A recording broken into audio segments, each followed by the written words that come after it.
আসসালামু আলাইকুম ওয়া রাহমাতুল্লাহি ওয়া বারাকাতুহু।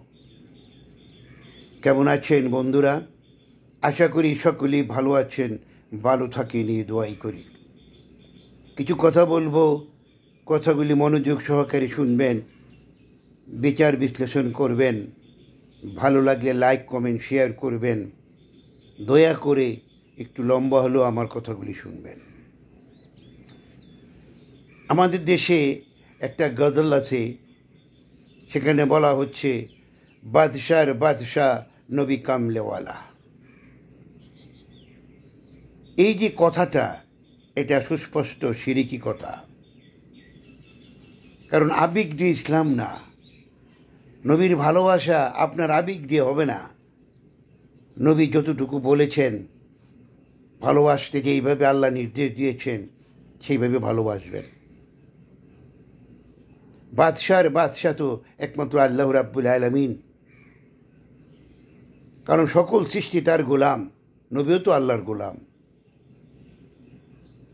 যেখানে সুস্পষ্ট ভাষায় কোরআন মজিদে আল্লাহ রাব্বুল আলামিন বলেছেন যে আমি তোমাদের মধ্য থেকে একজনকে নবী হিসেবে মনোনীত করেছি। তিনি আমার নির্দেশের বাইরে কোনো কথা বলেন না। তোমরা তার কথা শুনো, তার কথা মানো, তাহলে তোমরা আমাকে খুশি করতে পারবে, তোমরা জান্নাত পাবে। কাজেই এই গজলটা দয়া করে সবাই পরিহার করবেন। যিনি লিখেছেন তিনি অজ্ঞ মুসলিম, হাদিস কোরআনের জ্ঞান ছিল না। পরিষ্কার ভাষায় বলা হয়েছে যে ব্যক্তির সালাত নাই সেই ব্যক্তির ঈমান নাই। যেই ব্যক্তি মুসলিম সেজে একজন বেধর্মী হিন্দু বৌদ্ধ খ্রিস্টানকে বিয়ে করবে আর সে তার ঘরে থেকে তার যার যার ধর্ম পালন করবে, সে মুসলিম না। তাদের ঘরে সন্তান কোনো দিন বৈধ হবে না। কাজেই আশা করি আমরা একটু বুঝে শুনে কাজগুলা করি। মনে রাখবেন, নবীরকে ভালোবাসার অর্থ হলো নবী যেই বিষয়গুলি নির্দেশ প্রদান করেছেন করার জন্য সেগুলি করতে হবে। যেগুলি বর্জন করার কথা বলেছেন সেগুলি বর্জন করতে হবে।